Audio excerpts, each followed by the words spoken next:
Hello, my name is Jennifer Nielsen. To celebrate the release of my next historical novel, Rescue, I've been doing a series of book chats answering questions from readers and fans all over the world. If you haven't seen them all, please check them out. Today, I am simply answering a few little-known facts about a writer's career.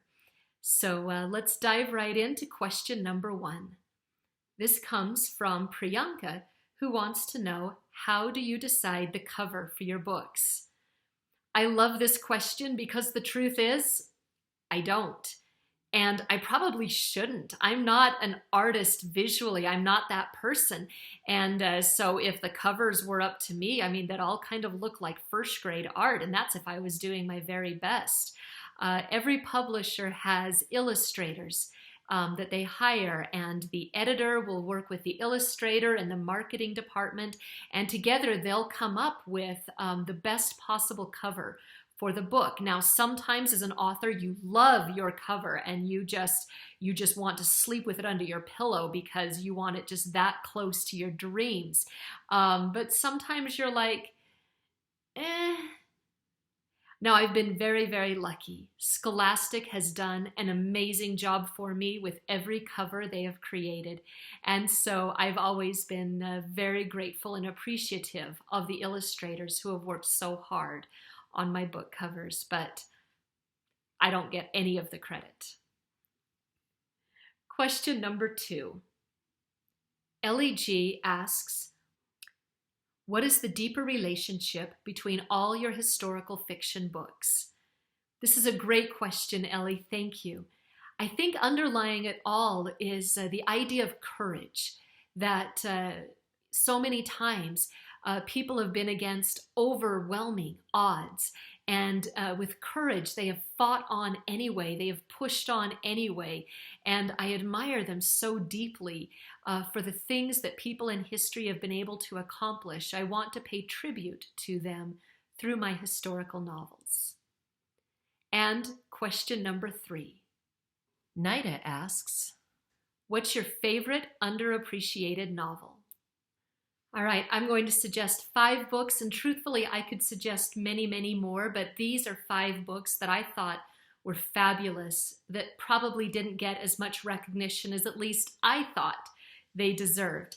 Now, the first of them is Disappeared by Francisco X. Stork. This deals with a lot of the troubles of living right along the US-Mexican border and some of the risks and rewards of life there. And this is an absolute brilliant book, very, very well written, and emotionally it will just draw you in. It's, in my opinion, one of his finest, and that is saying a lot for this author. I also very, very much loved Child of a Dream by Sharon Robinson.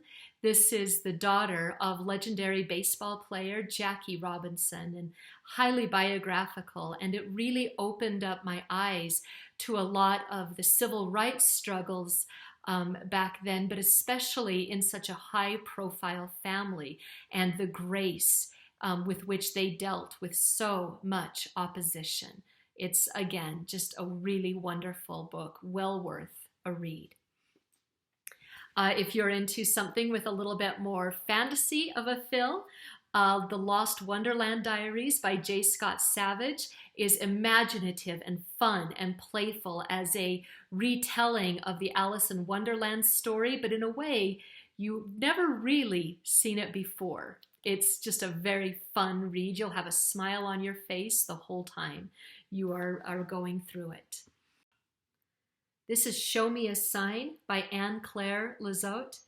This deals with a relatively little-known part of history with the area of Martha's Vineyard, which in its early days, a great number of people living in this community were deaf. And so everyone knew sign language, and so deaf was normal.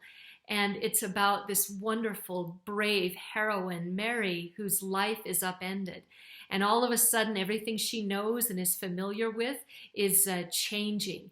And it's such a wonderful book that will really have us rethinking our idea of what is normal or not normal, and what is ability versus disability. And it's so beautifully told, and it's a story that will stay with you for quite some time. And finally, there were 3 authors total: Scott Westerfeld, Margot Lanigan, and Deborah Biancotti, who wrote Zeros.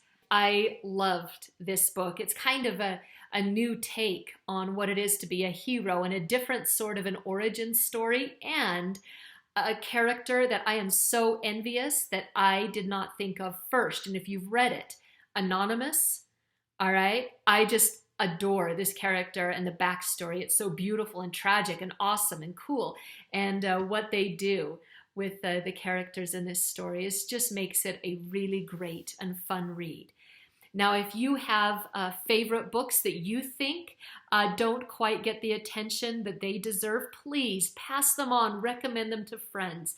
That is the greatest compliment you can give an author, is to put their book in somebody else's hands and say, you've got to read this. And speaking of that, I hope that you are going to want to read Rescue. I'm very proud of this book, and it's one I hope you are going to love. I love its adventure. I love its characters. I love the history in it. I love the codes in it. I love the fun in it, and the danger and the excitement. So I hope it's one you'll want to get from your library, or your favorite independent bookstore, or from Scholastic fairs, or from wherever you like to buy books. Thank you for being part of these book chats. And until we chat later, happy writing.